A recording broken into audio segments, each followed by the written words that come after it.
What is so special about the Jericho missile that makes it so desirable? Well, I'm so glad you asked because it's from a fictional technology representing real technology. It's really interesting.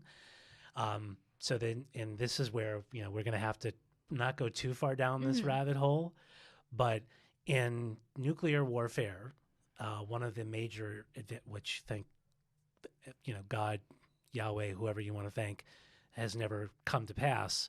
Although we may be on the brink of it, who knows? Who knows? Modern context. There's the development of the MIRV, multiple impact reentry vehicles, which meant you could put multiple warheads on a single missile and have them target different things. And that's sort of what the Jericho was in a tactical sense, which missiles are considered to be strategic. But this is a tactical missile that you could use on the battlefield, and you fire off the missile from one of those giant trucks that you would wheel it around in, and it would fire the missile, and then the individual warheads, non-nuclear in this case, the individual warheads would spray out from there and basically carpet bomb your enemy's position with one missile, as opposed to trying to attack it with multiple fronts of artillery. I see. Okay. I think that's important context. It is, which interestingly is not how Tony gets hurt, which I thought might have been a little more poetic. Yeah. Right. But would have deviated significantly from the origin story.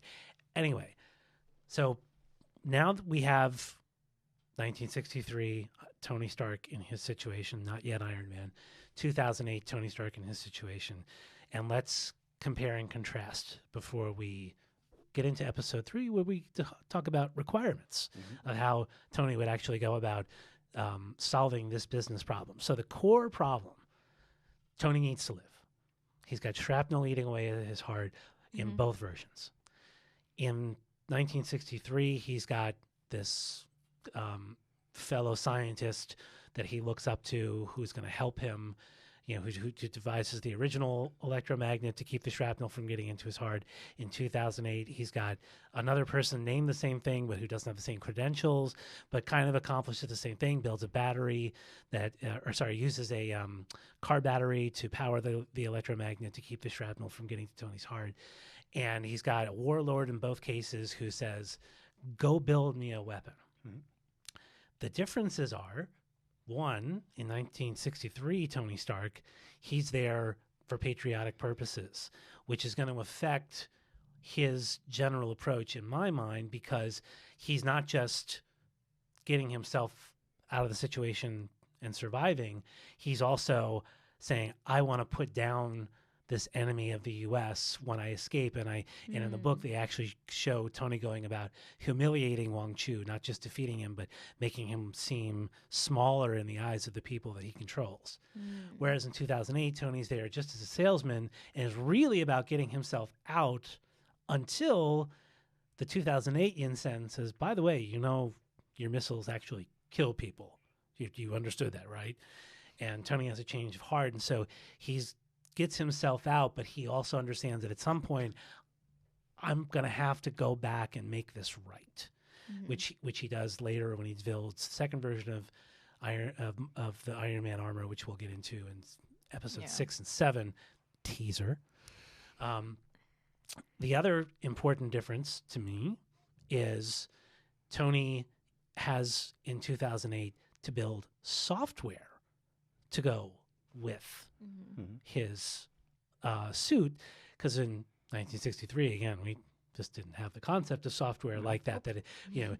Tony in 1963 is about miniaturizing transistors, whereas in 2008 we've already got microchips. So we've made some advancements that Tony can take advantage of. Just a few.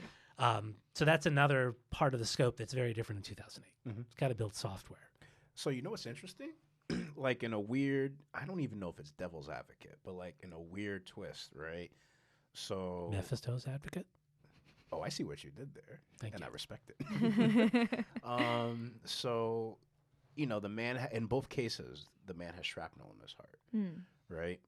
And so slowly tunneling. Slowly moving, making its way like bit by bit, right? Every day I'm eating more of Tony Stark's chest. Like in a weird way, he doesn't want the notification that's like, we have arrived at your heart, right? Because that's like, Oh, I love the idea that the shrapnel has a status bar. right? It's just like tremendous. we It's like the Domino's progress bar, but for death. yeah, it's like we have arrived. It's like that's not good. Like Rats. it's like damn, I did not want this to get the one delivered. thing I didn't want to happen. And I also love the idea of constantly Tony constantly refreshing Yeah, to see the progress of that status bar. how's it going? We're getting closer. F5, F5, F5, F5. And so, in a weird way, like what I'm wondering, we're just like we have some weird T-shirt, like coffee mug, blah ideas. Like, Yeah. it's crazy right now. But the thing I'm wondering though, right? It's like yes, he has the shrapnel, and so his goal is he has to survive, right? And so what's interesting is, and I know we'll talk about this in the later episodes, but it's like okay, he has to survive, but then he is a clock, right? So it's like And in both cases, the book and the movie, it's 1 week. precisely, right? Oh, it's like the ring. Exactly, right? 7 days, and then that's the end of it, right? And I think that's where they got the original story ideas. They went forward in time, saw the ring, returned to 1963, and said, "Let's incorporate that." That tracks. That use that. tracks. so then we were all done a solid by him not having hair come in front of his face when no one could see him, right? That would be 'Cause bad. You can't see in a helmet with that, right? Like he'd just be Oh man, Well, that's a if- good point. if Unless you it's were- X-ray. right. X-ray vision. If you were Garth Brooks' alter ego, Chris Gaines, Oh, here we go.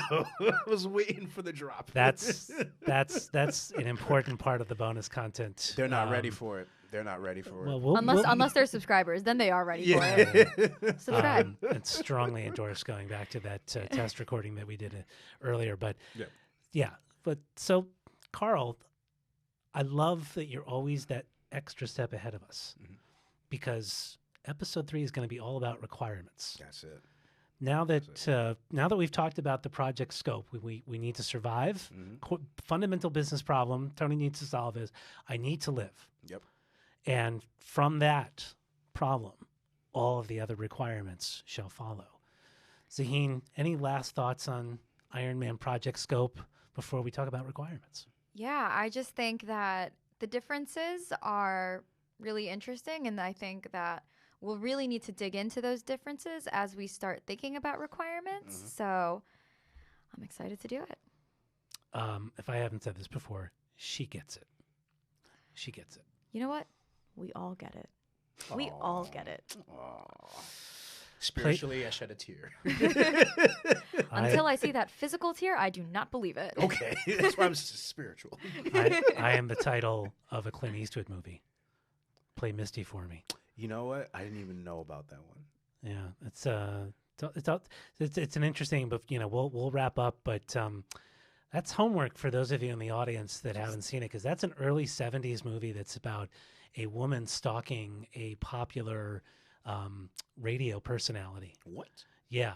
You think these things are all really, have only really come into the mainstream in the 80s and 90s, but this goes back way, way before that. Really? So Things were funky Turns before out- the internet. turns out people were always a little Stalking creepy, people. Yeah, human beings have always been terrible to one another. That's true throughout history. That's but true. not us three to each other. No. We're friends. Tying it back together.